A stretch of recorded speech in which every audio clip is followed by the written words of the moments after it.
I didn't watch Come it. on now. Oh my god. Oh, Jesus Christ. Oh my god. Netflix is redoing Mask. How did they Bella make him Ramsey. uglier? No, well, isn't that Bella Ramsey? Yeah. Yeah. Well, at least they don't have to use all the makeup this time out, Verbal. Eric Stoltz was under a ton of makeup. That's so mean. I feel sorry for her because, like, I put her in the thumbnail. I don't even know who made that. I just stole it. That little it made her face all tiny. The Kraken, releasing the Kraken. No. I'm talking about what I used in my thumbnail today. Did you see the latest meme that everybody's doing with her where they're like putting her as every single like X-Men character? They're like, fans want Bella Ramsey. I was Rogue. Get the out of here. All sorts of different ones now. It's not even just Rogue anymore. It's all sorts of different ones. Man. You know, look, man, you guys are fucked up. Like, that girl really might have Downs or something, and we're just sitting here clowning her. No, like, she doesn't. She didn't find out until on the set of the show that she's autistic. Yeah. Remember that? You know, the ratings for that, at least on cable, took a big dip. So all the boomers and Gen Z people are like, happen. And all I'm the boomers. retarded. It doesn't mean you just stop making fun of me. I love the vindication that we're all getting from the game, because so basically, who's still watching cable, right? It's all boomers and Gen Z. Well, it's also on HBO Max and stuff too. But yeah. I'm not talking about the streaming. I'm talking about linear cable. Those ratings it is dropped under 50% by now. Yeah, those ratings dropped big time, at least by 20% when it took that 9-iron to Joel. So now you've got all these journalists coping and crying because Grace Randolph. Yeah, Grace Randolph. I didn't even vindicating all the toxic, out. racist, sexist gamers that said this writing is shit. This game. What are you going to say now? Some dude like worked 9-10 hours at a factory, comes home, wants to watch some TV. So he's a racist because he doesn't like this shit now. Racist, sexist. Normies have vindicated us. Now I got a question, because like this is in the second game that this happens, and now the first season they only did like part of the first game, didn't they? So did they jump through a bunch of shit just to get to this? Because I remember you guys talking about this before, going, "Oh, they're not going to get to that." It happens till, like, right away. Season. Yeah, I It's know. like 5 hours into the second game, but Joel what gets Tommy, what 9-iron. I'm saying is the first season didn't cover the entirety of the first game. So did Yes, they? it did. The first season ends with. Did it? Okay. I didn't know. That's my question, because like it sounded like everybody was saying. I never watched it. That was why I was asking. Yeah. So. Pretty sure the first season ends with him driving in the car with Ellie. Okay, because I thought if people were saying that they had a lot more stuff to get through before they even got to that, like it was going to be a little bit. But... Well, no, that people were theorizing that they were going to drag out Joel through the second season and 9-iron his ass at the end. Well, I knew he wasn't going to last long when they cast Pedro Pascal. You already know that his time is limited, right? So, like, yeah.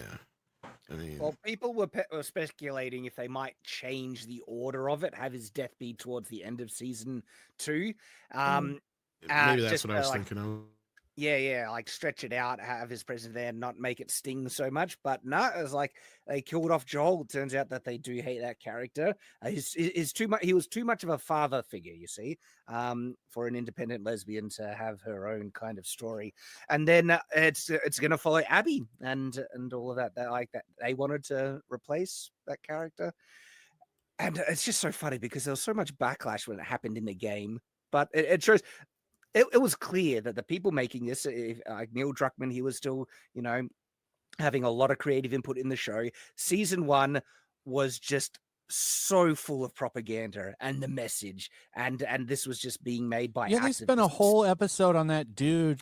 Yeah, who wasn't even like the only way you would even know that guy was gay, the Ron Swanson character, is if you went and read his journal that was in a desk. Yep. But and they gave him a whole episode of him and his husband.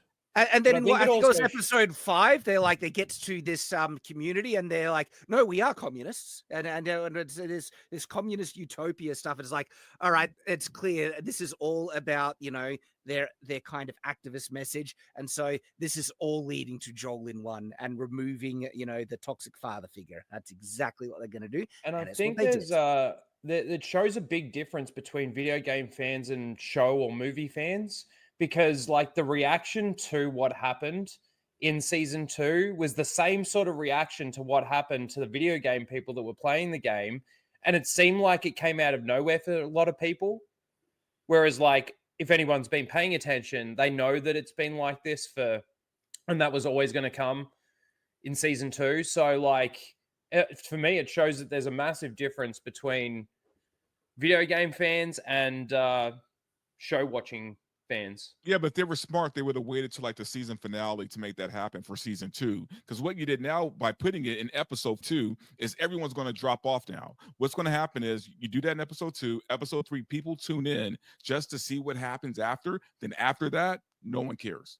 Well, let me ask you, hold on a second.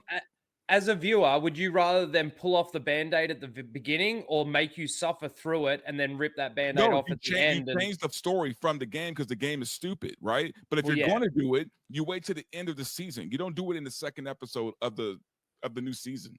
Yeah. Especially because, look, as much as we don't like Pedro Pascal, there are a lot of people who do, right? So by taking him out of the show, you are now putting the show on the shoulders of Bella Ramsey. Right? So who's going to tune in week to week to watch Bella Ramsey? It's the same with the second game. You put it on Ellie and she can't carry it. We got a $50 super chat from Nolan. Doing a shot with me, Rhino? Anybody else drinking? Right. Yeah, I'm right there. Let me get a shot glass. I'll be right back. Yeah, let me go get my stuff. Remember, chat, when we hit 68,000, we'll do another shot. Actually, Vince McMahon would have made a better villain for the Thunderbolts than that clip kills me every time I see it because that's Shane McMahon's entrance music, not Vince's. That my is. God. You're right. That is. I'm so angry right now.